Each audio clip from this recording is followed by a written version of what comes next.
And then our 4, do a little roll out of it, and we'll get him down and knock him out. But he's obviously also a toxic, has toxic resistance, but he doesn't seem to be resisting it very much. So apparently this works really well. Let's see how she does against Pyromaniac. Looks like she's bringing him on his knees. That's pretty much it. I think we're done.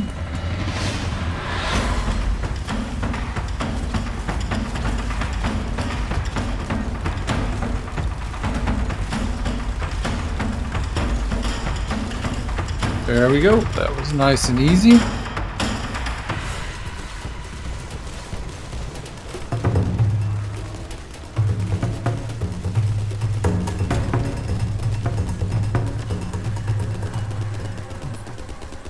Hello everyone, if you're just joining us, welcome to Two Ole Farts. I'm LT. I'm Angie. And I'm just going to do a quick little review of the build that we've been working on with Ultimate Freyna. This build is really designed for the final boss, Death Stalker, right? And so you'll notice that it is a shield build, which is pretty much what any character will need to use going into that fight, because health is not an option.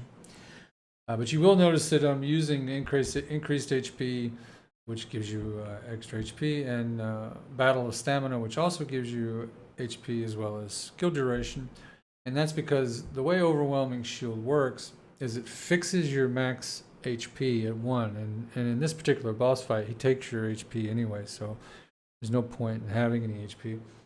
At the same time, it takes whatever your max shield is and multiplies it by 26.8% of your max, or increases it by 28.8% of your max HP. So the higher you can get your HP, the greater value your shield will receive.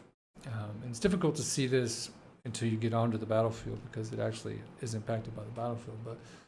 But then we'll use increased shield, obviously. And then we know that we're not worried about cooldown so much in this particular build.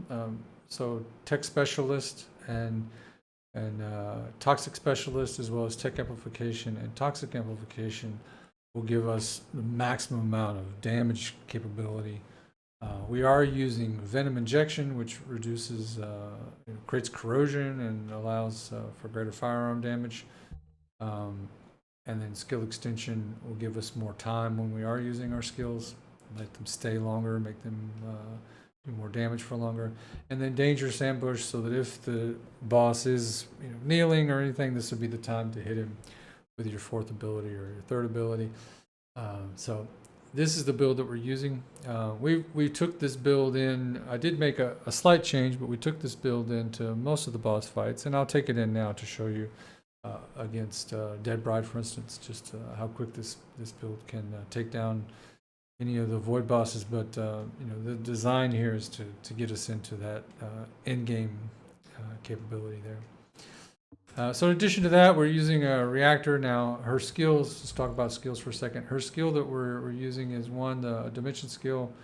Her second skill is a dimension skill, and then the damage skills are all tech. So we really want tech to drive, tech and toxic to be driving what we're doing.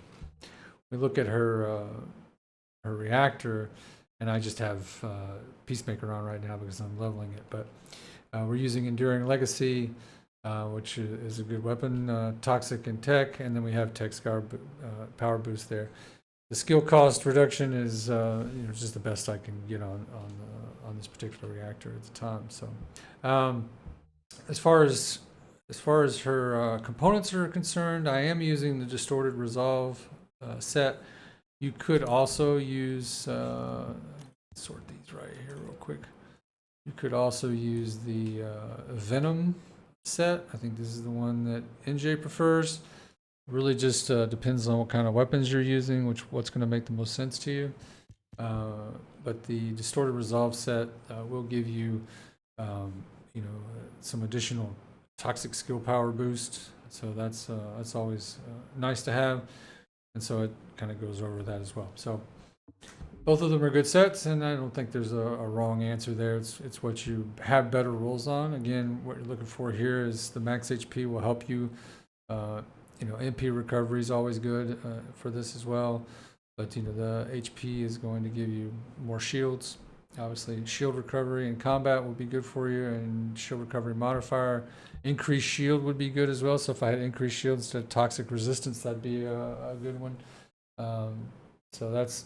You know, toxic resistance isn't necessarily the one I'm looking for here, but you do have toxic, electric, and some character XP. So this isn't the best mix of skills, but I'm still grinding for those sets. So that is the build.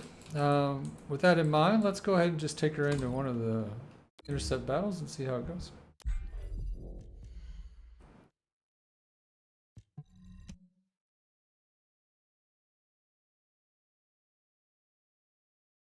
I haven't done this since I made the changes, but to see how those changes impact things.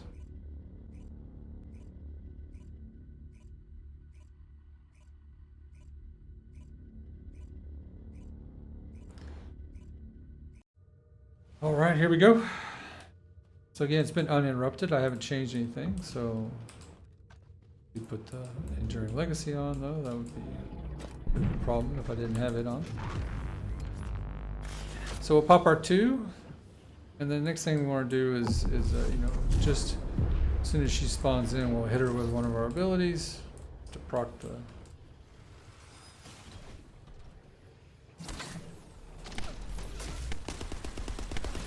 then we're just gonna shoot her. Shoot her! Now that she's on her knees, or not on her knees, but now that she's kneeling, we'll just take down her health and get her out of here. So yeah.